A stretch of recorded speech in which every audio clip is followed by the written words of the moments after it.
Barchangizga a'lo kayfiyatlar tilab qolamiz. Hurmatli energichni, magnitni chayon burt sohiblari. Sizlar uchun 2026-yil fevral oyiga tarot xaritasidan shunchaki xabar. Xo'sh, fevral oyida asosiy maqsadlaringiz nima bo'ladi? Keraksiz odamlarni uddalit qilish, kerakli odamlarni qoldirish, bir qarorga kelish. Aynan shu bo'ladi. O'zi faqat shunaqa bo'ladi har oyda sizlarda. Pul, karyera, ishlash, ishlab pul topish, bilim o'rganish, rivojlanish bu sizning asosiy qurolingiz. Maqsadlaringiz aniq va maqsadlaringizni ancha-munchasini fevral oyigacha o'xshatib bo'lganingizdan o'zingiz ham o'zingizga qoyil qolasiz. Ha, bu narsaga o'zingiz yolg'iz erishasiz. Ya'ni yolg'iz harakat qilgansiz, yolg'iz erishasiz va buni uddasidan chiqasiz. Hatto to'siqlarga qaramasdan hamma narsani joy-joyiga qo'yib qo'yganingizga o'zingizga qoyil qolasiz. Albatta sizni xafa qiluvchilar bo'ladi. Ya'ni sizni tushunmaganlar, sizni yaxshiligingiz va mehringizni tushunmaganlar bo'ladi. Ularga e'tibor qilmang. Ularga e'tibor qilmang. Sizga yetadigani yo'q, sizdagi kuchlisi yo'q, sizdagi aqllisi yo'q.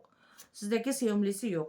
Pul, karyera, sevgi, yangilanish, yangicha proyekt, yangicha bilim, yangicha hayotga qarash yo'nalishi sizda har tomonlama. Ya'ni 4 tomondan 4 ta ijobiy energiya sizga keladi. Niyatlaringiz amalga oshadi. Niyatlaringiz, maqsadlaringiz amalga oshadi. Chunki siz reja bilan ish qilishni yaxshi ko'rasiz. Siz aql bilan ish ko'rishni yaxshi ko'rasiz. Siz birdaniga mana niyatlaringiz amalga oshadi.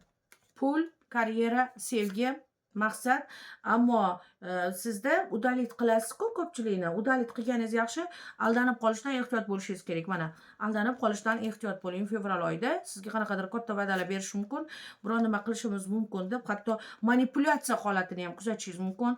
Lekin e'tibor qilmang, aslo e'tibor qilmang. Sizga yetadigani yo'q, siz kuchlisiz, siz aqllisiz, siz omadlisiz, siz oldindan nima bo'lishini sezasiz, sizda qobiliyat juda ham kuchli.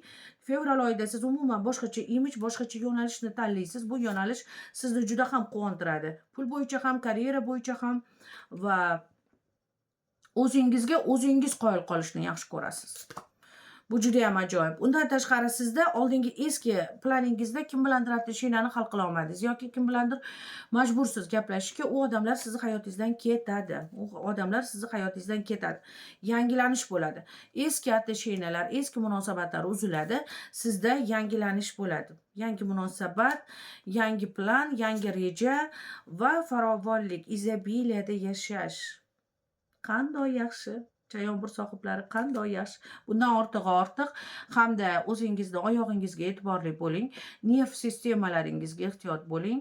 Ya'ni nervingiz, ya'ni shunaqa fevral oyida sizga shunaqa potok energiya tushadiki, siz bundan boshingiz kuchli og'rishi mumkin. Qoningizni suyuqroq qiling, nervlaringizni asrang, shifokor bilan maslahatlashing, hamda buyrak va nerv sohalaringizga lecheniya olib yuborsangiz yomon bo'lmas edi. Sog' bo'linglar.